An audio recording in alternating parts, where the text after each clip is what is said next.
Bryan, if you're with me, what's going on? With you. Can you hear me? I can hear you loud and clear, my friend, loud and clear. How did you enjoy this roller coaster game? Because we enjoyed it. I enjoyed it. One, if I had known you guys had snacks. Oh, you would have came in here and kicked it with us just because of the snacks? Well, maybe we could get some patties or something next time I come through. See. This is where Bryan mentioned something we shouldn't have mentioned when Sam brought it up, Mr. Fonseca. Yeah. Patties are a perfect game watching snack. Bryan is right about this. that is a perfect. You don't do beef patties when you're chicken patties? It depends. Okay. It depends. Bryan, maybe more of an empanada guy. Okay. Okay. All right. He leaned in a little more culturally with the empanadas there, Bryan. So we got to do that.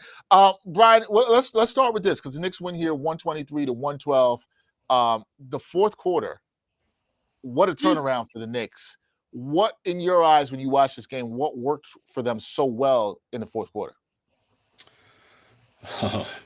There were a lot of things that were working well for them. We can go through them. Fourth quarter. It wasn't just one.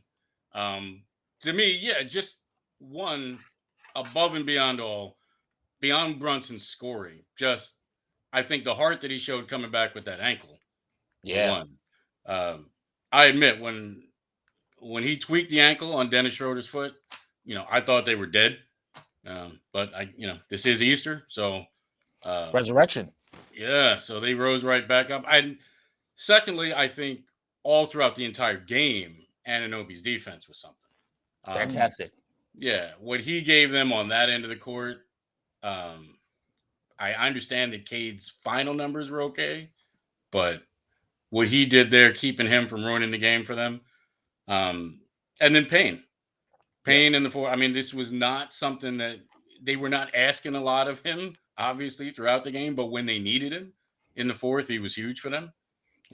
Those three things just jump off the board to me. Bryan, the decision to keep Cameron Payne in and really to ride out that lineup with Cameron Payne, with Jalen Brunson, Karl-Anthony Towns, OG Anunoby, and I'm forgetting one, Josh Hart, I think it was. Josh Hart was in the lineup. Yeah. The decision to ride it out. Hustle. Yeah, it felt like that kind of really sealed this game because they were starting to hit the shots that they were generating earlier that they just weren't making. Just how much credit do you give to Tibbs? Because I thought he coached a good game in this one, especially in the fourth quarter. He did. But here's the thing. One, as you know, he will ride the hot hand. Two, he will ride the hand that's playing hard. Right? If you're giving him the energy and you're giving him that fight, you're going to stay on the floor. I do agree with you. He coached a very good game. And I was interested to see exactly what his rotation was going to look like. Because before the game, I said, well, I'm not sure whether they don't have a great bench or whether he just doesn't use it. So I was interested in seeing exactly what the rotations look like. But I can't nitpick with this because there are no nits to pick. I like that. People got to use that more, nitpick. When you say nitpick, there's no nits to pick. I like that, Bryan. You got to do that. We talked a lot about this throughout the game with our guest, Bryan, and to you too, Karl-Anthony Towns, who I think is one of the Knicks who you'd say had a lot of pressure riding on him during this game, coming into his first postseason in a Knick uniform. I mean, it's hard to look at what he did and say he wasn't tremendous tonight. Were you impressed more with his offense or his defense? What impressed you the most tonight with Cat? His offense, because I still thought there were times where he was vulnerable in the pick and roll. And I know you had a nice block, but I mean, he didn't. I don't expect him to offer a ton in terms of rim protection. There were times when he was had in the pick and roll, especially when he was brought out high. So I can't sit here and say that his defense was spectacular. But his offense was definitely above where his defense was. He was efficient. It's not like they called a ton of stuff for him, but he was extremely efficient. I would say the offense more than the defense. Yeah, no, he was extremely efficient offensively, shot the ball extremely well. Yeah, anything else? What do you think, Brian, about the way they defended Cade Cunningham? He didn't really get going offensively, Yeah. and he was hurting them with his playmaking ability, but Mhm. he also committed a lot of turnovers, particularly in that stretch in the fourth quarter where the Knicks were getting those points really off of turnovers. And Yeah. Cade Cunningham had a lot to do with that. What I would say is this: I think overall for the entirety of the game, they defended Cade well. Yeah. I would say the portions of the game, and I don't have the splits. It's something I'll have to dig out once that's available. But Mhm. the portions of the game where Mikhail was on him, Cade Yep. bullied him. Yep. The portions of the game where OG was on him, OG was spectacular. Not good, spectacular defensively on him. So overall, yeah, I know whatever. He finished 21, 12, 6 turnovers. Mm-hmm. Mhm. But I thought OG's performance on both ends of the court, I can't say enough about it. And yes, particularly in the way he slowed down Cade and let the Knicks find their way into that game.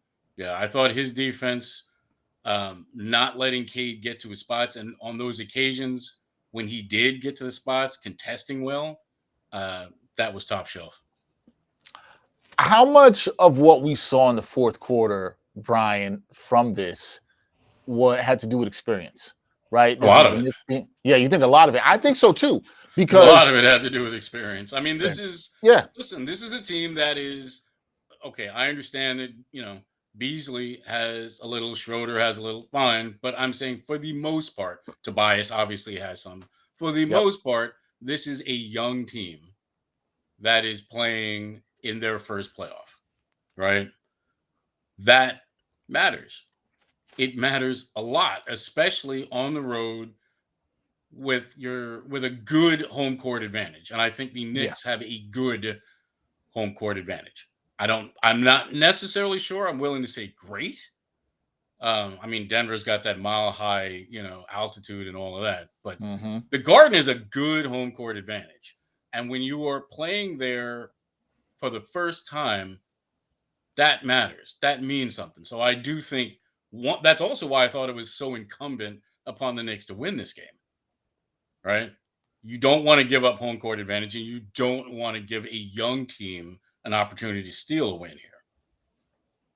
Yeah, and they took care of business. It looked to me at points, and Brian, I talked about it. It looked like they were shook a little bit. It looked like the Oh, they were Pistons shook. were they were definitely shook. I mean, you saw it from the very first play of the quarter where they have the 5-second violation. I was Yeah. like, that doesn't look good. It doesn't Yeah. look good for the Mhm. Tone Pistons. setter. Not And a good I one. said this on our broadcast. I said, hey, the first 4 minutes of this quarter, how the Knicks come out defensively is going to be extremely important for them. One other thing I wanted to ask you, Mr. Lewis, is when you look at the fact that in this game, we saw more than we had seen all season, long stretches of Mitchell Robinson and Karl Anthony Towns on the floor together. And those minutes looked pretty good. Is this something you think the Knicks should lean into more as they get deeper into the series? I do. One, because I think you are playing a team that is going to be exceptionally physical and chippy and is going to try to get work done on the glass. Two, again, I'm not with the Knicks every day, day in and day out. It is not a look that we've seen a ton of, but when we have seen it, it's shown promise, right? It's shown promise, particularly on the offensive end. And I refuse to believe that it can't work defensively, Hmm. right?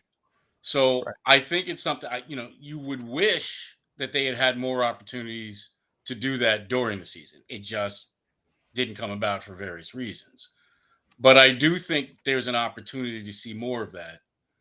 Um, I think it's something that you would want to experiment with because ultimately their goals are even higher than Detroit. I mean, Right. ultimately your goal is fine, get to the second round, get to the third round. You're going to need that.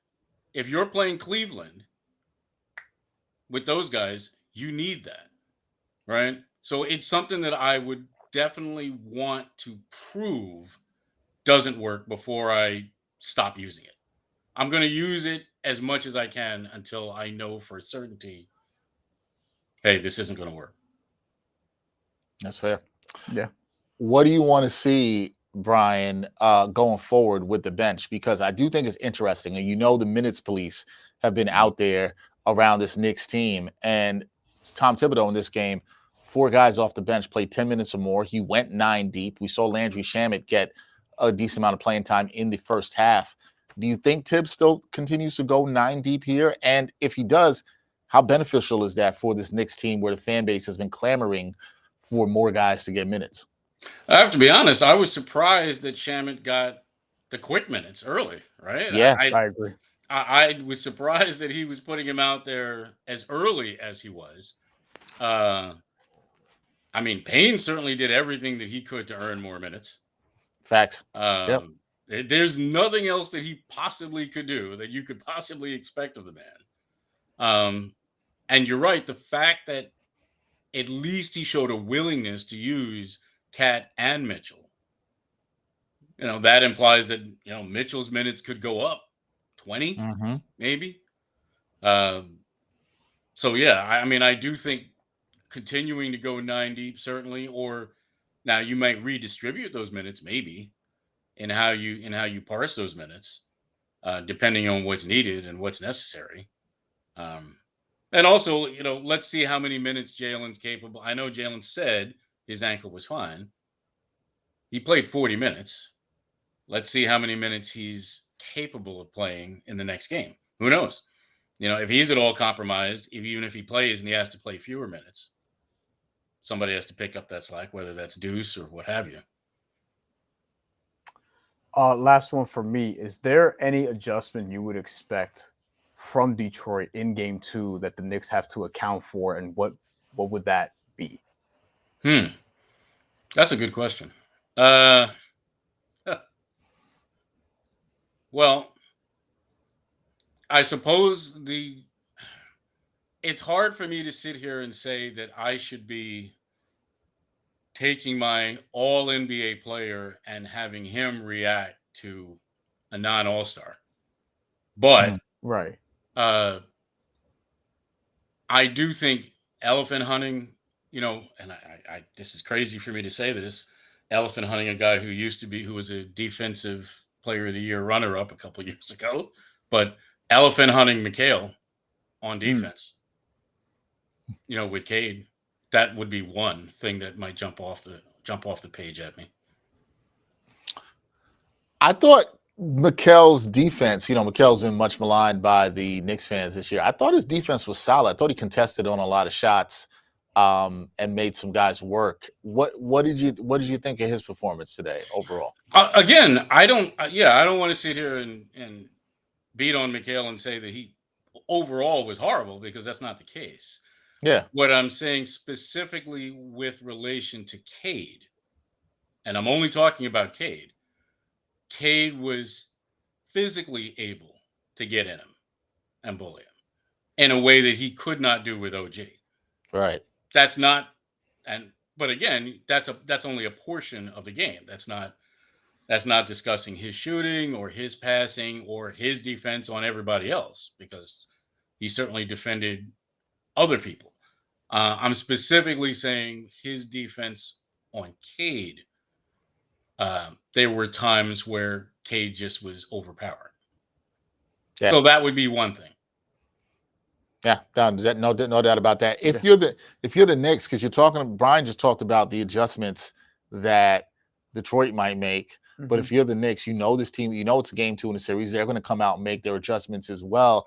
If you're the Knickerbockers going into this, how do you have to adjust? And how important is it that you win game 2 so you can head to the Motor City up 2-0? How important is that?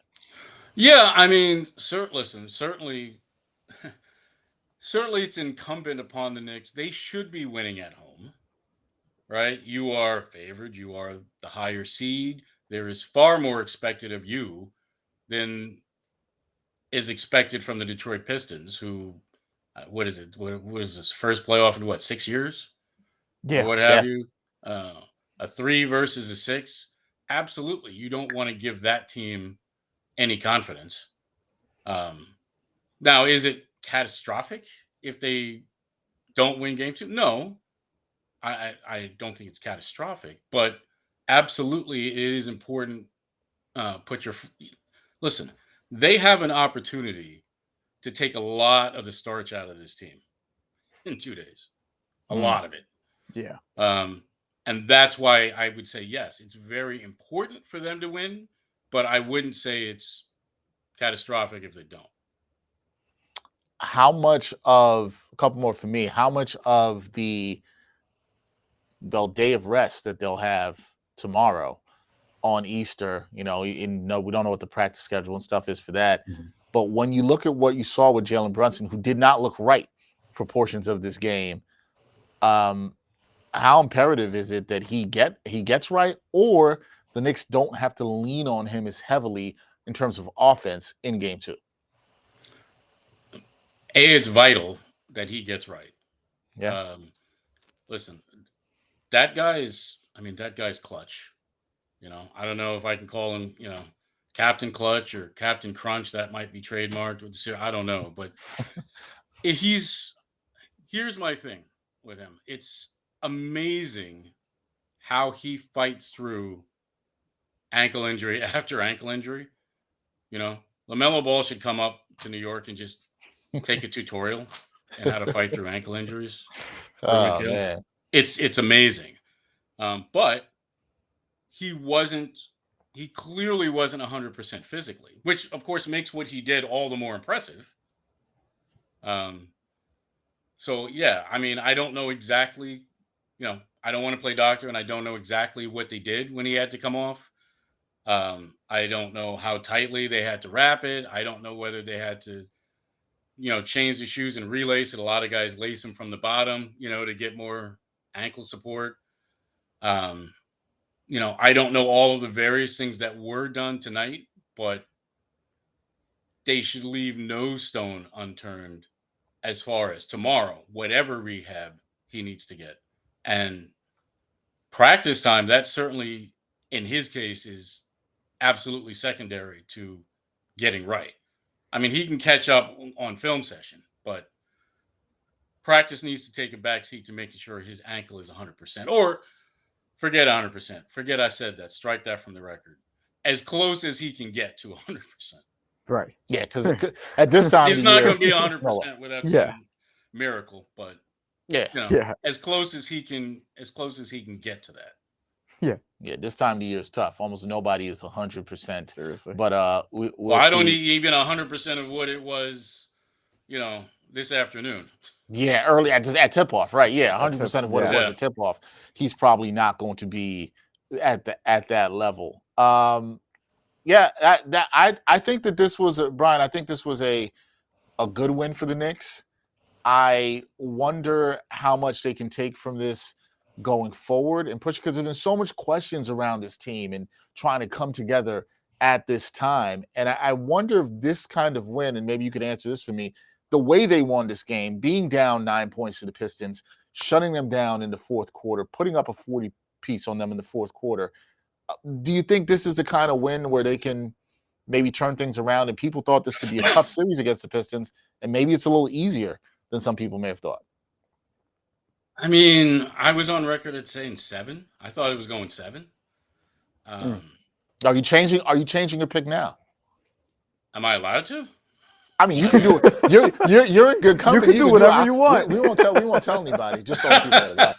I have 6 and Dex has 5. I had 5. So. I had Knicks in 5. You had Knicks in 5? Yeah, I had Knicks. I was tempted to go sweep. I had oh 6. my goodness. So I should have gone sweep. I should have done it. Okay. All right. Can I change now? I don't. Yeah. I don't know wait. Now you went Dex. You said sweep. What do you think now? I'm still going 5. I still think Detroit gets one at home. So I'm you're still saying go a 5. gentleman sweep. Okay. Gentleman sweep. All right. Yes. Bryan, what do you? I had 6 for the Knicks, and I was on record saying I think Detroit gets one of the first 2 at the Garden. So that might mean game 2 goes to Detroit in my opinion, but we'll see. But you still think. I think it could go 6. Yeah. But you still think. But you think 6. Yeah, I'm not going to move off it after one game because I've seen so many game ones just not be reflective of an entire series. Sure. Absolutely. So I think with this one, although like there were some worrying signs with Detroit just struggling to close and just looking really young at times, but some of the things that they were able to do offensively in creating these 3-point looks, which I think is going to be a thing all series because the Knicks allow open looks from 3. Right. Detroit has the guys that, they can have really good 3-point shooting performances, and that's going to be a problem. See, Detroit can run, and they can find their way into transition threes. I thought that the series, the longer it went, so yeah, I'm really copping out here, but yes, if the Knicks could have swept or could sweep, but I thought the longer it went, the worse it was for the Knicks because one, you're giving a young team with essentially a good portion of their rotation with no playoff experience, giving them playoff experience by the day. And I presumed that, and I'm not trying to be the minutes please because it's Tibbs' team and he's going to run it how he's going to run it. I presumed that the starters would eventually start to get a little tired by the end of the series if it went deep, and that Detroit would be younger and sprier, so that they might be able to take this to 7. But I might think 6 now. All right, you might think 6. Is there anything from this game? Oh, because I honestly thought Detroit could steal this game. You thought they could steal game 1. It looked that way for 3 quarters. Steal game 1. Yeah. And if that gave them some confidence, their confidence would start to grow throughout the course of this series. That's fair. Because I thought they would start slow, but if they could steal game 1, that they would start getting confidence. Now, who knows? Maybe that confidence kicks in game 2. Maybe they go back and they look and they say, you know what? This wasn't them. This was us. We gave it. I don't know. I don't know what they're saying in there, but you would think that'd be part of the message, right? To say, hey, we were there. We had the 9-point lead. We're at the fourth quarter. We turned the ball over a ton. I think you have to give credit to the Knicks defense for what they did. Cameron Payne went, not you, but Cameron Payne went nuts. They can look at it through that lens, and I'm sure that's how JB Bickerstaff is going to be putting it to them. But I guess the last thing for me is because I know how the fans are, and fans want to know, and they'll say, hey, Bryan, you watched the game. Dex, you and Bryan watched the game. When you looked at this game 1 win for the Knicks, which is a good win, anytime you can go up 1-0 in a series, it is good. Of course. Do you have any concerns coming out of this game? Because we talked about the positive, but are there any concerns about the Knickerbockers heading into game 2? Well, I mean, to me, the biggest concern, obviously, is despite what he said, is what's Brunson's health. That's one. Yep. And I fully understand that, in a lot of these cases, OG was on Cade, but, the number of times that Long Island, the pride of Long Island, Tobias Harris was left open in the first half, that's a concern. Some of the work on the glass, I mean, I don't know what the final numbers are. I could pull them up, but I mean, the offensive rebounding at points of the game was a concern. Let's see. Offensive rebounding. 11 to 8. 11 to 8. 11 to 8. It felt like more. I agree. They had some back-breaking ones. It felt like it was worse than that. For what it's worth, Karl-Anthony Towns didn't have an offensive rebound in the game at all, and Jalen Duren had 5. I think that's worth monitoring. Yeah. I think for me, Bryan, 2 things that I'm concerned is, one, you mentioned the offensive rebound. The other for me, too, was some of the point of attack defense that you saw at stretches in this game, particularly when Brunson did not look right with the ankle. That was a little bit concerning for me. And it's that, but there's a caveat to that, I guess, in that did Tibbs tap into something with the lineup we saw when Brunson was out at the start of the fourth quarter? We saw a little bit of Payne. Actually, it was before Payne came in. There was a little bit of McBride in there at the end of the third, with some other guys, with OG, with Cat, that played well. will he be willing to maybe switch things up if things aren't looking good at the point of attack and they're having trouble with Cade and you're seeing those open threes from Tobias? We were talking about that during the game. Yeah. I wonder if there will be more willingness from Tom Thibodeau to lean into those adjustments if that happens, because that was a little bit of a concern for me. Some of the point of attack defense was still a little shaky and led to some problems. Well, I wouldn't disagree. And Tibbs did, a show of willingness, tinkering with some of the rotations already. Yep. So, that's what the playoffs is. Absolutely. Playoffs is all about making adjustments. We'll see what adjustments the Knicks make in game 2. Bryan, we have to say, did you have any beef patties during the game tonight? What were you snacking on watching the game? I did not have any beef patties.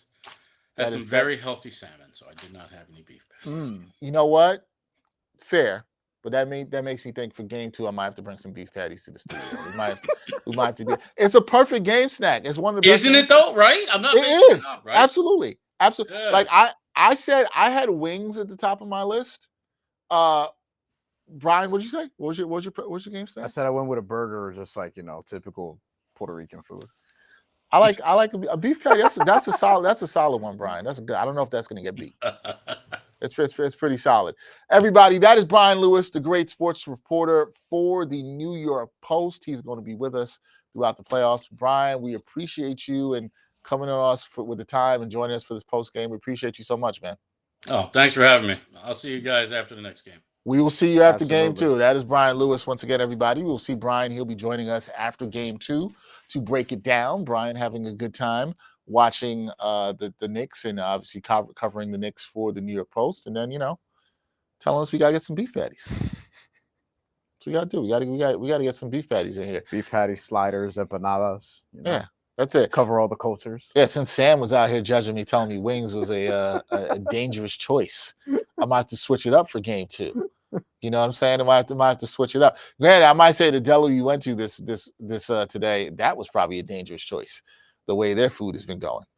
Any final thoughts, Bryan?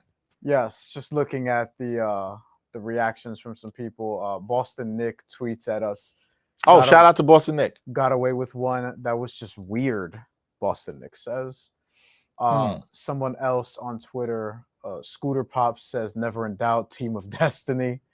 And then we got a few other comments. We have Keen Sauce, who jumped into the chat, notes that Duren did not have a great plus minus. I do think that's important. If Detroit's going to win, they're going to have to win the Jalen Duren minutes because he has to be a big factor for them in the interior. Yep. So that's important.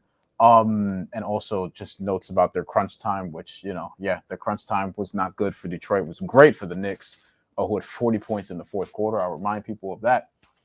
And also, he says, an OG we trust. So OG had a good game. OG was good. Very good game. Doug talked about it when he was sitting here with us. He talked about it at the top that he wanted to see Demon OG. OG was a demon. Bryan talked about how great he was on defense. He absolutely was. I thought the Knicks overall played a decent defensive game. I do not think it was their best defensive game. Too many open I thought there were certain individuals that played good defense. I thought OG was phenomenal, as Bryan said. Mm-hmm. I thought Mikal Bridges was very good. Yes, there were some times Cade Cunningham got physical with him, but that's going to happen. I still agree with you. I think he's a little stronger than some people are giving him credit for. I think like Cade is going to get to those spots at times. I think overall they did a good job on Cade Cunningham, all things considered.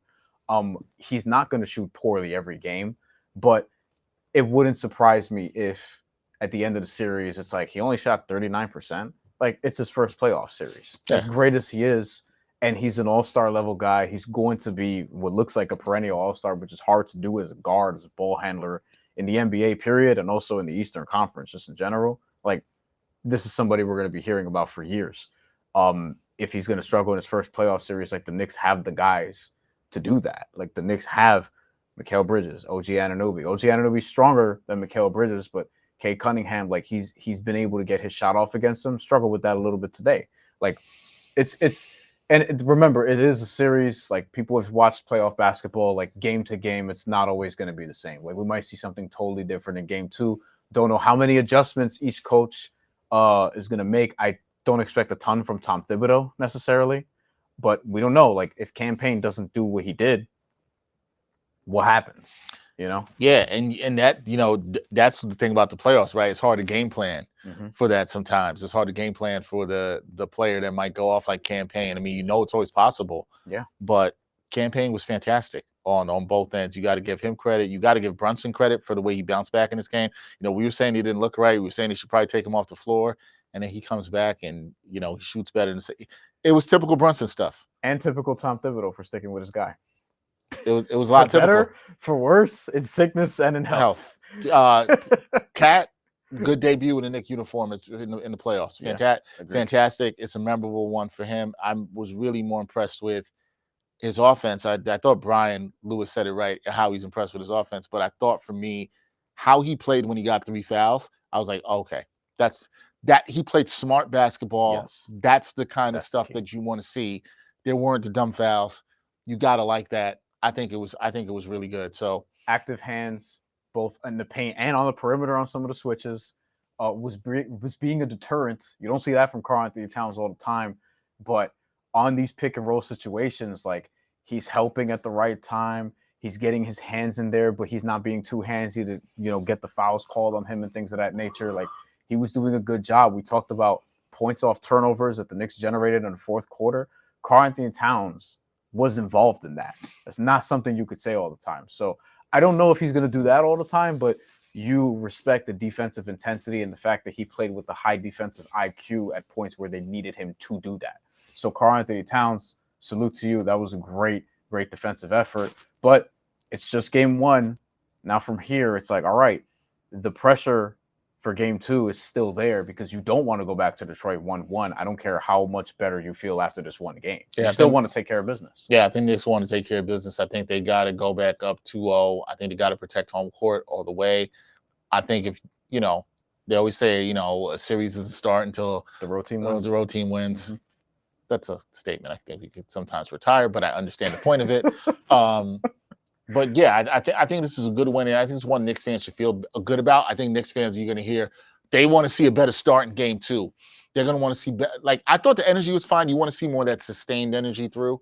And I think that's something you could see in game 2. But we got time to dissect all of this. We're going to break down more. We'll have recorded episode of New York Got Game dropping tomorrow. That we will have. Stephen Bondi will be joining me to talk about what the Knicks need to do for game 2. We're going to dive into that very deeply. Then for game 2, we are going to be back here. Myself and Bryan Fonseca will be back here. Got this confirmed during the game who our guest is going to be. It is going to be Al Cintron of WFAN. He's going to be joining us here. And if you thought Doug can turn it up to 10, if that's what you thought, let me tell you, Al Cintron can turn it up. And hey, that's what we want here. If you're going to come sit in the seat, okay? If you're going to sit in the seat right here, you're going to have to bring the energy. And we appreciate you if you bring the energy because, we like to try to have some fun while we're watching these games. But it was good. Doug was great. Doug was fantastic. As I said, we're really happy to have him there. Follow him, Knicks fans. If you don't know about him, watch Doug. Doug Lust on Twitter does fantastic jobs with the Knicks Metal recaps. I'm very intrigued to see what song he makes that is going to be wrestling themed, which is right up your alley. I have a prediction. Oh, let me hear it. Can you say it now? I can say it now. Yeah, because Doug's not here. He's not going to tell us. I think it's going to be John Cena. He's going to flip the John Cena song. That could be dope. Yeah. That could be dope. Yeah. Has anybody sampled that in hip hop? Some people sampled it and rapped over that in hip hop, right? I'm pretty sure they have. He actually sampled MOP. Yes, that's right. I'm forgetting of that. That's correct. That is correct. I'm forgetting. He actually sampled the MOP intro. By the way, that album, not terrible. Yeah. John Cena, he's got a few joints. I have not listened to that. Maybe I'll do that. He's got a verse on a Murs song from years ago. And the music video is funny because John Cena's just like just wrestling random people on the street. I'd like to know from Murs how that came about. That's my. I think Murs is a wrestling fan. He has a verse on that. Like it's a good verse. It's a fun song. Look, John Cena can rap. All right, well, let's see. We'll see what Doug comes up with. Like you said, game 2 here, 7:30 on Monday night. So a very quick turnaround. Myself, Bryan Fonseca, and the great Al Cintron from WFAN, who I can also tell you this, folks. He will be decked out in some Knicks gear, and it will be matching. He'll be on point. It'll be matching from head to toe. And if the Knicks win, he's going to be happy. If they don't, he's going to be angry. and you're gonna feel like you called into his radio show. That's exactly what it's gonna feel like. You're I gonna can't feel wait. exactly like that. He's Bryan Fonseca. I'm Dexter Henry. We want to thank you for joining us here on the first ever Knicks New York Got Game playoff watch party. It was a fun one. Beef patties for the next game. That's what I'm bringing. I'm serious. Y'all think I'm joking. I'm bringing beef patties for the next game. That's fine. If you want to laugh, you don't like it, none for you, none for anybody else. That's fine. I have it all for me. And if somebody tells me that's a dangerous choice, well, forget you. I would be enjoying my beef patties. And they will not come from that deli that we ordered from. Because why would I get beef patties from there? Why would I do you're not gonna revoke my Caribbean card. That's not gonna happen. So no, we're not doing that at all. That's Bryan Fonseca. I'm Dexter Henry. We'll catch y'all on Monday. New episode of New York Got Game dropping tomorrow. See you then. Peace.